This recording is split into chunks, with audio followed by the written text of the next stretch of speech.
Bonjour à tous, bienvenue sur le plateau de La Voix est libre, une Voix est libre spéciale cantonale. Nous débutons notre tour des départements de la région. On va commencer par le département de l'Ardèche. Avec moi sur ce plateau, Pascal Terrasse, bonjour. Vous Bonjour. êtes député socialiste, président du Conseil général.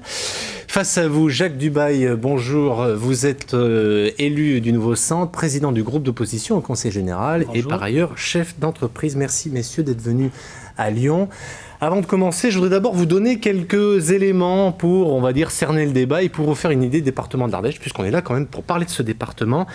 L'Ardèche, ce sont 319 305 habitants selon le recensement 2010. Donc l'Ardèche passe largement au-dessus maintenant des 300 000 habitants. C'est le département le moins peuplé de la région Rhône-Alpes, avec une proportion intéressante que je souhaitais relever, celle des plus de 60 ans, qui constitue 26,5% de la population. Autre chiffre intéressant à noter, puisque c'est une des principales préoccupations des électeurs aujourd'hui, c'est le taux de chômage.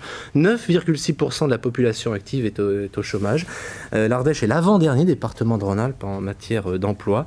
Et l'autre chiffre que j'ai relevé, que je voulais vous livrer, qui est assez étonnant finalement, c'est la proportion dans cette population active d'ouvriers et d'employés, qui est quasiment de 66%, l'une des plus importantes, sachant que le département d'Ardèche, contrairement à ce qu'on croit, n'est pas seulement un département rural, mais très marqué par l'emploi industriel. Voilà, j'ai posé le cadre. Maintenant, place au débat. Et je me tourne vers vous, monsieur Dubail. Quelle est la principale critique que vous adressez quant à la manière dont le Conseil général de l'Ardèche a été géré ces dernières années?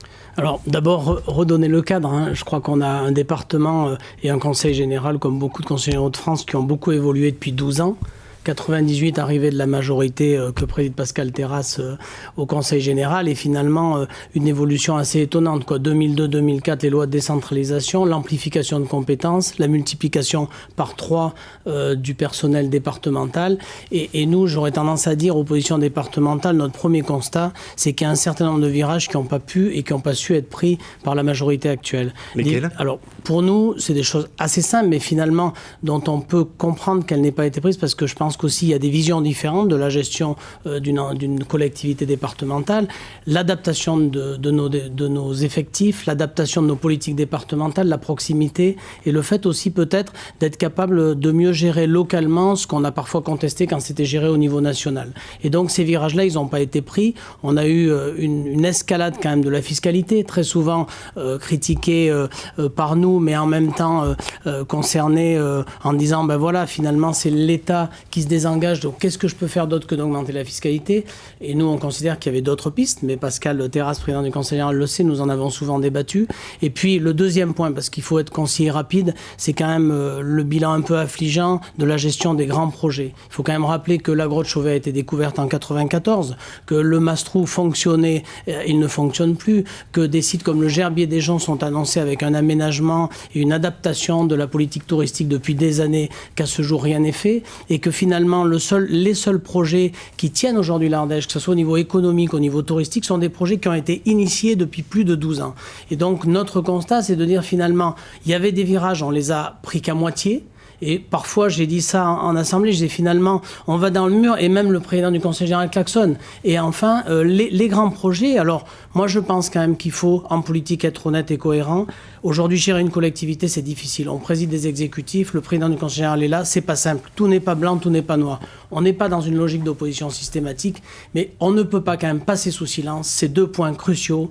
Mauvaise gestion des services et de notre politique départementale, et franchement au niveau des projets, que le président du Conseil général nous dise ce qui compte et ce qu'il a fait. Eh bien voilà, je crois que le débat, on appelle ça lancer un débat. Eh bien la parole est à vous, Pascal Terrasse. Oui, moi je crois que la première des choses quand on se présente à une élection, c'est d'abord d'écouter les électeurs, d'entendre les Ardéchoises et les Ardéchois, ce qu'ils veulent sur le terrain.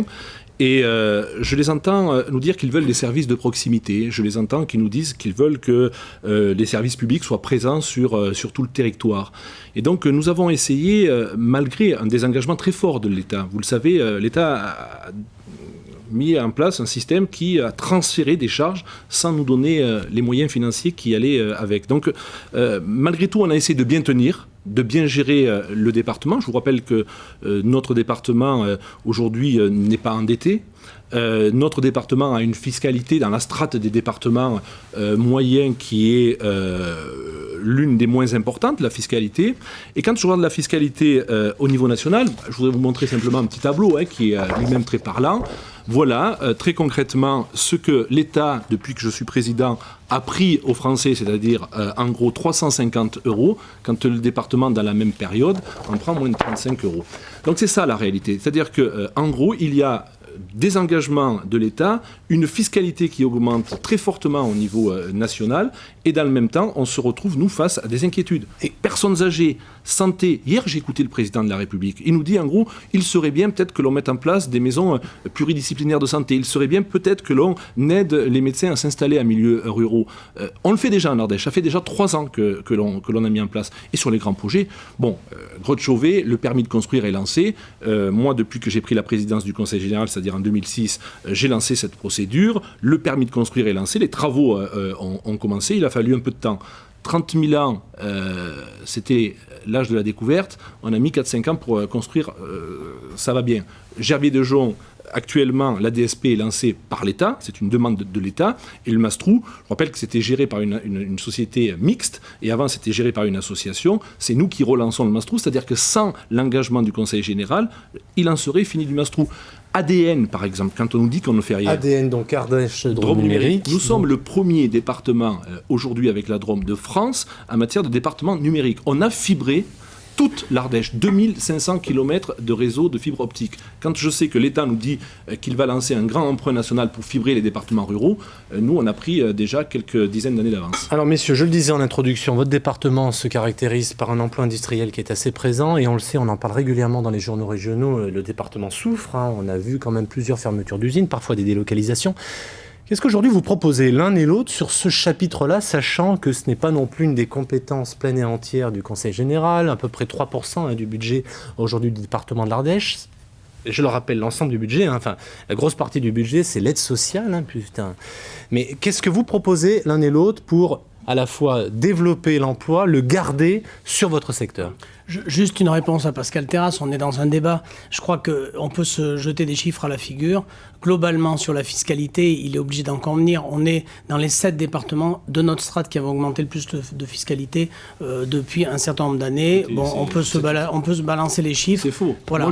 J'ai mes sources la Direction générale des collectivités territoriales. Je vous invite d'aller justement... 45% depuis 1999. Je vous invite d'aller sur le site, en effet, du ministère des Finances. Je vous y invite. Alors, qu'il y ait une augmentation, j'en conviens, à cause des désengagements de l'État. Simplement, aujourd'hui, il y a 60% des départements français qui ont une taxe d'habitation, une taxe foncière supérieure à la nôtre. On est d'accord, il y a eu des augmentations. Il y a eu des augmentations. Mais je crois qu'il faut dire les choses. Sur les projets, après je réponds bien entendu à votre question, je crois qu'il faut quand même que nos auditeurs comprennent que bien sûr que les choses se lancent et que des choses vont se faire et que la majorité de Pascal Terrasse n'a pas rien fait. Ça serait quand même mensonger de dire ça et moi je ne suis pas dans cette logique d'opposition. Par contre, il faut constater que depuis 12 ans, des projets qui étaient quand même sur les rails n'ont pas abouti et n'ont joué. Alors on va revenir sur le développement économique. Ça a posé un double problème. L'investissement n'a pas eu lieu. Dont acte. Ensuite, il y a eu un problème d'adaptabilité et d'adaptation de nos politiques et surtout de nos investissements. Est-ce qu'on a anticipé l'arrivée de la Grotte-Chauvet en Ardèche ? C'est-à-dire, globalement, on nous parle d'un volet territorial qui va permettre l'irrigation du territoire. Je voudrais rappeler que notre groupe d'opposition a contesté le positionnement de la Grotte-Chauvet qui nous paraît beaucoup trop près de la vallée du Rhône, pas en capacité d'irriguer le département et notamment le sud Ardèche, mais pas uniquement. Et derrière ça, qu'est-ce qu'ont fait les professionnels et qu'est-ce qu'ont pu faire les professionnels du tourisme face à une politique départementale qui n'était pas lisible. Sur la localisation de la Grotte-Chauvet, vous contestez, c'est bien l'espace de restitution. L'espace de restitution, bien sûr, l'ERGC.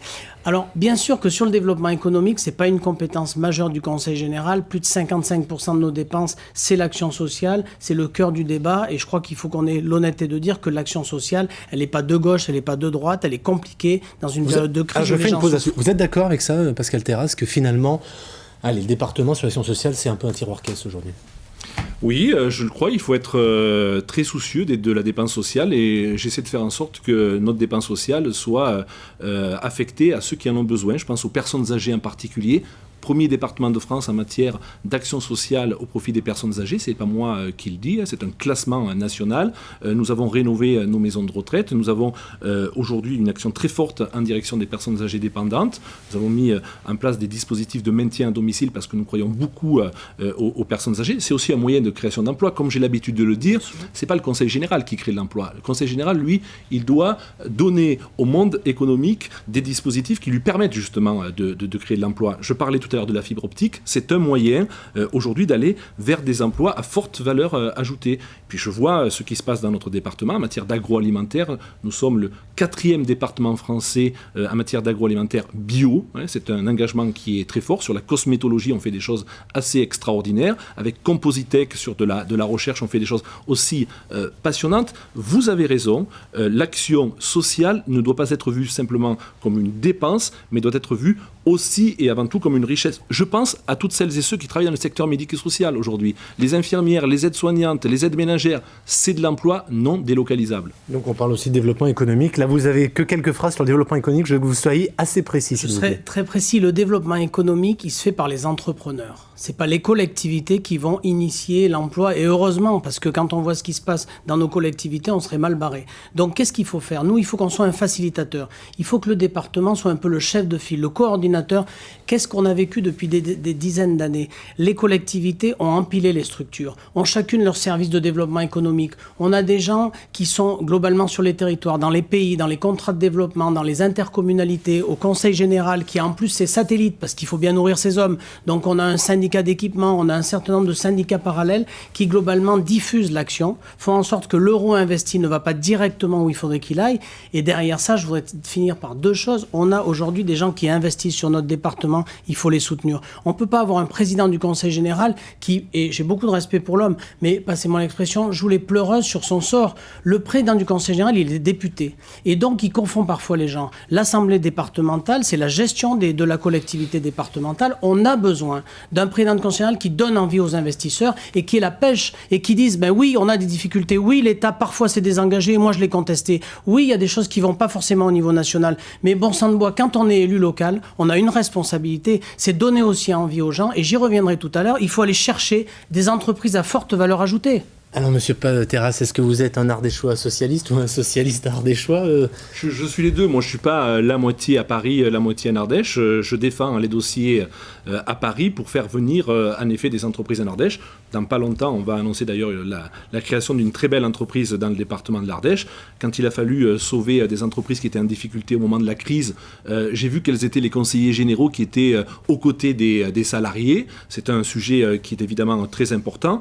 J'ai de bonnes relations avec l'ensemble des acteurs économiques que je reçois régulièrement. J'ai mis en place ce que l'on appelle une conférence économie et emploi au Conseil général de l'Ardèche. Je crois être le premier d'ailleurs à l'avoir fait. Je pense qu'aujourd'hui, il faut que nos politiques, je le dis très sérieusement à tout le monde, que la politique n'a pas un temps qui est le même que celui de l'économie. Et donc, je pense qu'il faut que le temps politique s'adapte au temps économique. Et donc, je suis régulièrement appelé à changer mes règlements pour adapter le temps politique au temps économique. Quand j'ai des entreprises en difficulté, je suis là pour répondre. Quand j'ai des entreprises innovantes qui veulent s'installer sur le territoire, j'ai créé un dispositif qui s'appelle Pépite et qui permet d'aller rechercher des entreprises à forte valeur ajoutée, comme le dit si bien le conseiller général de Guillaume Engrange. Est-ce qu'on a trop, je m'excuse de vous couper, est-ce qu'on a trop, par exemple, de structures? Est-ce qu'il n'y a pas aujourd'hui un problème de lisibilité? Enfin, oui, c'est important. Je suis d'accord, et il n'a pas échappé à Jacques Dubail que la compétence économique, aujourd'hui, elle était assumée par l'État d'une part, et d'autre part par les communautés de communes.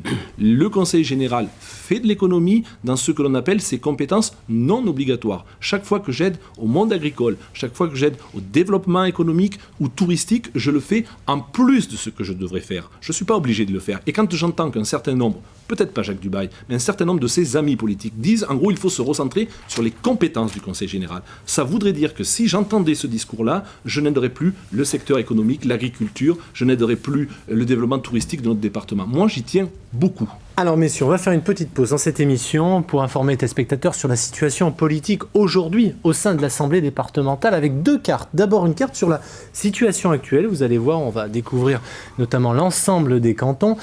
Le Conseil général de l'Ardèche est un conseil général qui est dominé par la gauche, 20 cantons à gauche, 13 cantons à droite. Pour le renouvellement, donc, c'est un renouvellement par moitié. 11 cantons seront